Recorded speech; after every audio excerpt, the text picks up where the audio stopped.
साकीनाका के beat number 3 के पास था 1 किलोमीटर दूर पर गुटखे का गोडाउन। महिला की शिकायत पर साकीनाका पुलिस स्टेशन ने की कार्रवाई, लेकिन अब तक नहीं बता पाई वैल्यूएशन। आधे घंटे के बाद पुलिस पहुंचे। पुलिस पहुंचने के बाद उसके भी मतलब आधे घंटे के बाद कुछ 4 लाख का माल पकड़ा गया है।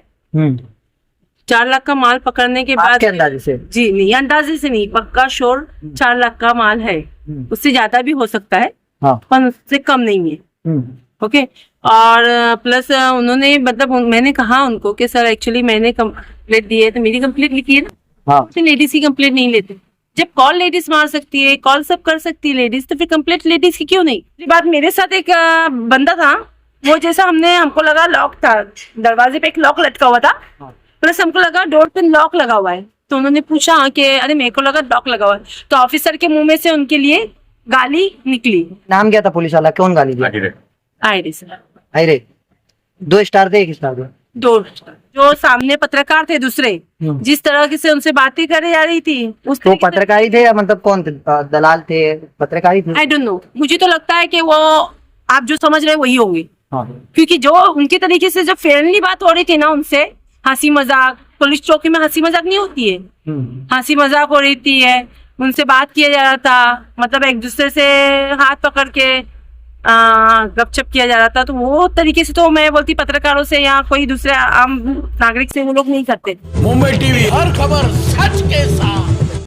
मैं हूं अब्दुल शेख और आप देख रहे हैं मुंबई टीवी। गुरुवार की देर रात को साकीनाका पुलिस स्टेशन के बीट नंबर 3 के 1 किलोमीटर की दूरी पर एलबीएस नगर पर एक गुटखे का गोडाउन था, जिसे महिला की शिकायत के बाद पुलिस तक मामला पहुंचा। और जब पुलिस उस पूरे मामले को लेकर के इन्वेस्टिगेशन करना शुरू किया और तमाम जो गुटखे की सामग्री है उसे बीट क्रमांक 3 में लाया, तो अब जो है जो शुक्रवार की रात का 2 बज चुका है और अब तक पुलिस की जो कार्रवाई है, आप सोच सकते हैं मुंबई में जिस तरीके से गुटखा नशीली पदार्थ पर कार्रवाई हो रही है, उससे कहीं ना कहीं ऐसा लगता है कि पुलिस महकमा काफी नशे के खिलाफ लड़ाई लड़ रहा है। लेकिन वहीं साकीनाका पुलिस स्टेशन एक ऐसा पुलिस स्टेशन है जहां पर वीडियोस भी देना पड़ता है और तमाम कंप्लेनर भी होते हैं, लेकिन कार्रवाई में इतनी धीमी गति की रफ्तार होती है कि जब तक वरिष्ठ पुलिस निरीक्षक का कॉल नहीं आता, जब तक बीट क्रमांक में जो है कार्रवाई करने में तेजी नहीं आती। हमारे साथ वो महिला मौजूद है, देर रात का समय है और अब तक कैसी कार्रवाई हुई या किस तरीके से साकीनाका पुलिस स्टेशन काफी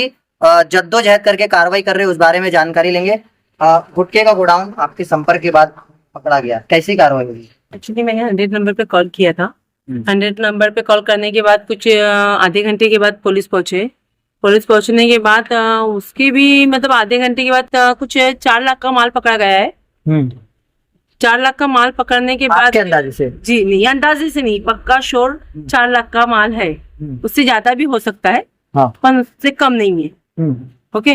और प्लस उन्होंने मतलब मैंने कहा उनको कि सर एक्चुअली मैंने कंप्लेंट दी है तो मेरी कंप्लेंट लिखी है ना। हाँ। लेडीज की कंप्लेंट नहीं लेते।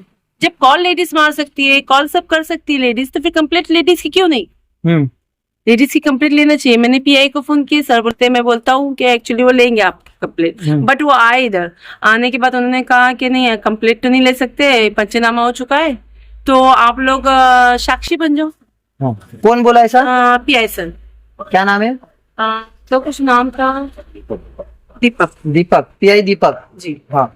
और तो उन्होंने जाकर सर से बात की है कि उनको साक्षी में भी तो लीजिए। हाँ। तो प्लस मुझे साक्षी में लिया गया और मुझे कहा गया कि कोई एक जेंट्स चाहिए आपके साथ। जब मैंने कॉल किया है, जब मैंने सब किया है, तो मुझे क्यों जेंट्स की जरूरत है? फिर भी मैंने एक जेंट्स के साथियों को बुलाया, हाँ, उनको बुलाकर उनसे रिक्वेस्ट किया कि बाप एक कंप्यूटर यानी मतलब साक्षी बन जाइए। हाँ, तो एक्चुअली सब आप ही अरेंज किए? हाँ। पुलिस का काम क्या था फिर? कुछ नहीं काम था, सिर्फ इतना ही था कि मुझे डराना और मुझे धमकाना। गुटखा मिला, उसका कुछ उनको लगा कि हाँ बहुत बड़ा मामला हो सकता है, आगे बढ़ी नहीं? कुछ रिप्लाई नहीं, कुछ इज्जत नहीं, कुछ नहीं।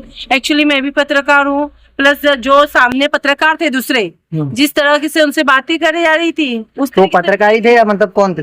दलाल थे, पत्रकारी थे? I don't know. मुझे तो लगता है कि वो आप जो समझ रहे हैं वही होंगे। हाँ। क्योंकि जो उनके तरीके से जो फ्रेंडली बात हो रही थी ना उनसे, हंसी मजाक, पुलिस चौकी में हंसी मजाक नहीं होती है, हंसी मजाक हो रही थी है, उनसे बात किया जा रहा था, मतलब एक दूसरे से हाथ पकड़ के गपशप किया जा रहा था। तो वो तरीके से तो मैं बोलती पत्रकारों से या कोई दूसरे आम नागरिक से वो लोग नहीं करते। हाँ। और दूसरी बात, मेरे साथ एक बंदा था, वो जैसा हमको लगा लॉक था, दरवाजे पे एक लॉक लटका हुआ था, प्लस हमको लगा डोर पे लॉक लगा हुआ है। तो उन्होंने पूछा कि अरे मेरे को लगा लॉक लगा हुआ है, तो ऑफिसर के मुंह में से उनके लिए गाली निकली। नाम क्या था पुलिस वाला, कौन गाली दिया? आईडी सर, अरे 2 स्टार थे, 1 स्टार थे? 2। PSI।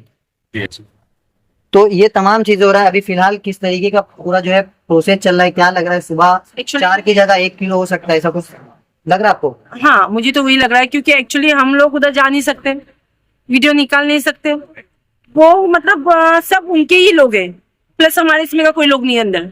हाँ, मतलब हमको जो मालूमात मिलने वाली है तो कैसे मिलेंगी? बंद दरवाजा तो देने वाला नहीं है। अंदर ये लोग क्या कर रहे हैं, कितना माल की काउंटिंग हो रही है, कितना माल है, क्या है, ये किसी को खबर नहीं है, है ना? क्या बोल रहे, कार्रवाई चल रही है कार्रवाई चल रही बस? है। टोटल अभी PI की क्या नाम बोले, किसके पास है क्या मामला? आए नहीं, PI कौन है इनके? दीपक सर। दीपक सर। तो जिस नहीं, एक्चुअली उनका नेचर अच्छा था, हमारे साथ जो बर्ताव किया ना उन्होंने सही से किया, उनका कुछ प्रॉब्लम नहीं था। उन्होंने आकर हमको मतलब एक साक्षी के तौर पे भी तो लेने लगा है, तो वो भी तैयार नहीं थे। हाँ, ये किसको डिटेन किया, कुछ नाम मालूम है? जी, मैं 100 नंबर पे कॉल की थी ना, उन्होंने मुझे नंबर दिए PI सर हाँ, कि आप मेरे में एक काम कीजिए, जब ये बोल रहे ना कि लेडीज का, मेरे पास रिकॉर्डिंग है, मैं आपको रिकॉर्डिंग भी सेंड करती हूँ, प्लस आप जब न्यूज लगाओगे ना बट तो उसमें रिकॉर्डिंग बताना। किसको लेके आए पकड़ के? नाम आ, ओम प्रकाश। नहीं, ओम प्रकाश। हाँ, ओम प्रकाश नाम का एक व्यक्ति है, वो डीलर है, मतलब गुटखा डीलर है, और वो हर मतलब दुकान वालों को सेल करता है गुटखा। ठीक। तो जिस तरीके का ये मामला था, साकिना का बीट नंबर 3, कैसे इसका रवैया है काम करने का। नशे के खिलाफ मुंबई पुलिस तमाम काम कर ले, लेकिन कुछ ऐसे अफसर है जो ऐसे तैनात किए जाते हैं कि कंप्लेनर के साथ बदतमीजी करना और गुटखे जैसे और NDPS जैसे मामले को ऐसे हैंडल करना कि जिस मामले को देख करके कहीं ना कहीं अब सुबह आला अफसर इसका संज्ञान लेंगे, लेकिन कहीं ना कहीं निचले अफसरों की ऐसे रवैये से कहीं ना कहीं जो नशे का साम्राज्य वो काफी ज्यादा बढ़ रहा है। हालांकि सबसे बड़ा सवाल यही है कि बीट नंबर 3 से 1 किलोमीटर की दूरी पर ये गुटखे का गोडाउन, जिसे पूरे मामले की जानकारी पुलिस को नहीं थी। फिलहाल अब ये तमाम चीजों की जिस तरीके से कार्रवाई हो रही है, इससे कंप्लेनर को जो है ज्यादा संतुष्टि नहीं है, क्योंकि पुलिस का ज्यादा भरोसा इनके ऊपर नहीं है, क्योंकि इन्हें शक है कि इनके सामने अगर काउंटिंग नहीं हो रही है तो सुबह मामला कुछ भी हो सकता है। अब ये देखना है साकिनाका पुलिस स्टेशन के वरिष्ठ पुलिस निरीक्षक प्रमोद तावड़े वो कैसे इस मामले का संज्ञान लेते हैं और DCP दत्ता नलवड़े वो इस मामले पर कैसे जांच के आदेश देते हैं। कैमरामैन नाविक कुरैशी के साथ अभिषेक, मुंबई।